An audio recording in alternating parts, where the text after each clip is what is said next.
বিসমিল্লাহির রহমানির রহিম। আসসালামু আলাইকুম। আপনারা সবাই কেমন আছেন? আশা করি ভালোই আছেন, আমিও ভালো আছি। এই তো দুপুরে রান্না করতে আসলাম, একটু ভিন্ন ধর্মী রান্না আজকে রান্না করতেছি। মানে বড়াটা অনেক দিন খাওয়া হয় না। এই বড়াটা কিন্তু অ্যাকচুয়ালি এটা পেঁয়াজও না, এটা বড়া, এটা ভাতের সঙ্গে খাওয়ার জন্য। আমাদের ঘরে এটা খুব পছন্দ করে। গিয়েছিলাম গ্রামের বাড়িতে,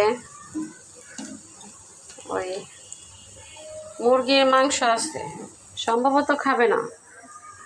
এই যে দেখেন মুরগির মাংস, এই যে সবজি,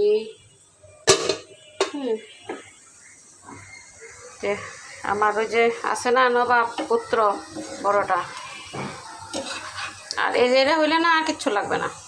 এই যেটা এটা হইলে আর কিচ্ছু লাগবে না। আর একটা ওই যে পাট, শুকনা পাট পাতা আছে না, ওইটাও ভাজি করছি।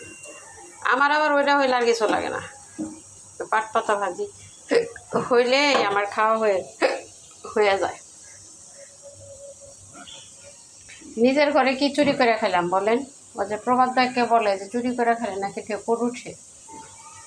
আমি নিজের ঘরে গিয়ে নিজে চুরি করলাম। এটা হচ্ছে আমার ঋতুমণি রেসিপি। ঋতুমণি দেখো, আমি তোমার নিয়মে বড়া ভাজতেছি।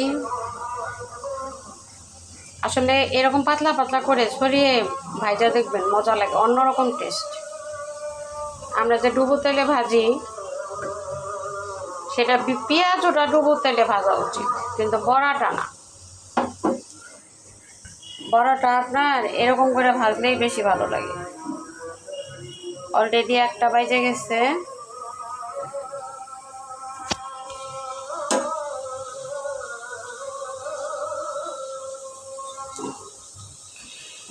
এটা কি আস্তে আস্তে ভাজতে হবে, অত জোরে ইয়ে করলে হবে না।